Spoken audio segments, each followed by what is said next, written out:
शैतान इंसान का, इस्लाम का हमेशा का दुश्मन है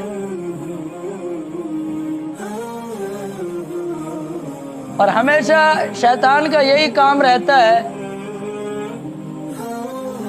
कि जो भी बच्चा नेक अमल कर रहा होता है उसको नेकी वाले अमल से वो हटाता है।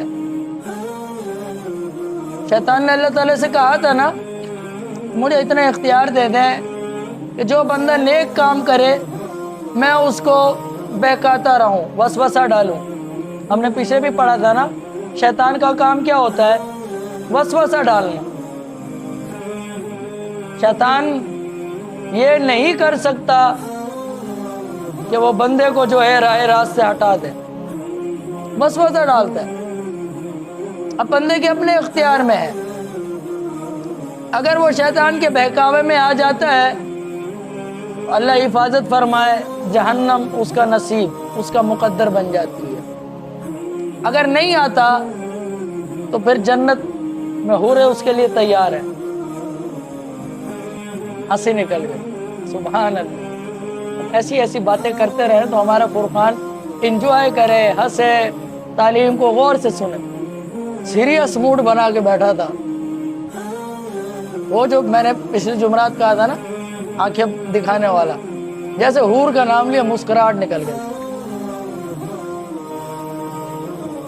तहाने आपको लतीफा नहीं सुनाया, बात मैंने की, आप मेरी बात पे हंसे। तहा का नाम ऐसे ही ले रहे हैं। और शैतान ये नहीं चाहता ये कुरान जैसी अजीम नेमत किसी के सीने में चली जाए।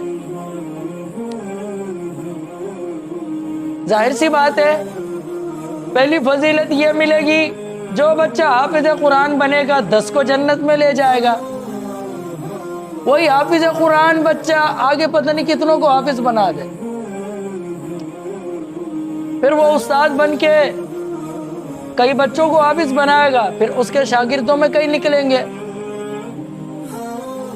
मेरे उस्ताद किराम ने मुझे हाफिज बनाया, मैं आप लोगों को बना रहा हूँ।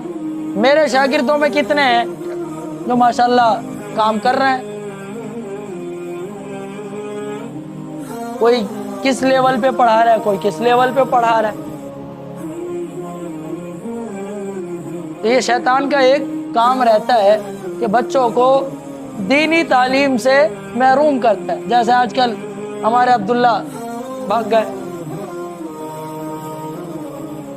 अब उनका अब्बू पकड़ के लाएंगे, फिर वो एक मिन्नत समाज होगी, फिर बैठेगा, फिर भागेगा।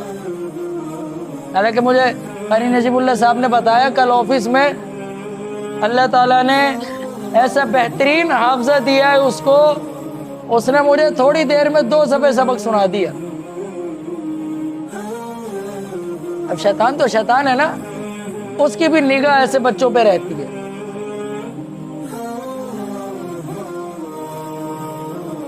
तो जो बच्चा अच्छा पढ़ने वाला हो, अच्छा ज़हीन होगा, जल्दी हाफिज़ कुरान बनेगा। और अब्दुल अजीम भी जल्दी जल्दी हमारी बात को तवज्जो से सुने, नींद से बाहर आए। बल्कि आप लोग यहाँ पिलर के पीछे आओ, मेरे सामने होंगे, पिलर के पीछे भी नहीं, यहाँ कासिम वालों के पीछे आए। ये तीनों बच्चे फिर सुस्त हो जाते हैं। इधर वाले भी 2 बच्चे ज़रा सामने हैं, इधर हमारी गर्दन जरा कम घूमती है। अब मोहम्मद तो छोटा है, चलो बाकी तो निगाह में रहे। तो बहरहाल शैतान नहीं चाहता कि ये किसी को ये अजीम नेमत मिल जाए। उसकी हर वक्त ये सख्त कोशिश होती है कि पढ़ने वाले बच्चे कुरान ना पढ़ें और पढ़ाने वाले भी ना पढ़ाएं। न पढ़ने वाले कुरान पढ़ें, न पढ़ाने वाले पढ़ाएं। पढ़ने वालों के भी जहन में मुख्तलिफ वसवसे डालता है, यार ये कारी से पता नहीं कैसे ओ इतना मोटा करके पढ़ाते, ये तो मुझसे नहीं पढ़ा जाता। एक बच्चा आया हमारे पास, आप बेटा कहाँ से पढ़ के आए? फला मदरसे से। और वहाँ तो माशाल्लाह आला किस्म की तालीम है भाई, वहाँ से क्यों हट गए आप? वहाँ कारी जब शीशे में ना दिखा दिखा के अजीब अजीब मुंह बनवा के ना तलफुज़ात अदा करवाते थे। اب آپ بتاؤ یہ عیب ہے یا اچھائی ہے؟ بتاؤ. وہ اساتذہ کرام کوشش کر رہے ہیں کہ بچے کے تلفظات اچھے ہو جائیں، خوبصورت ہو جائیں، وہ اس بات کو عیب بنا کے ہمیں بتا رہا ہے. یہ بھی شیطان کا ایک وسوسہ ہوتا ہے. جو بچہ ایک مدرسے سے بھاگتا ہے، پھر وہ دوسرے سے بھاگتا ہے، پھر تیسرے سے بھاگتا ہے، آخری منزل اس کی یہی ہوتی ہے، وہ کہیں کا نہیں رہتا. یہ شیطانی وسوسہ ہے.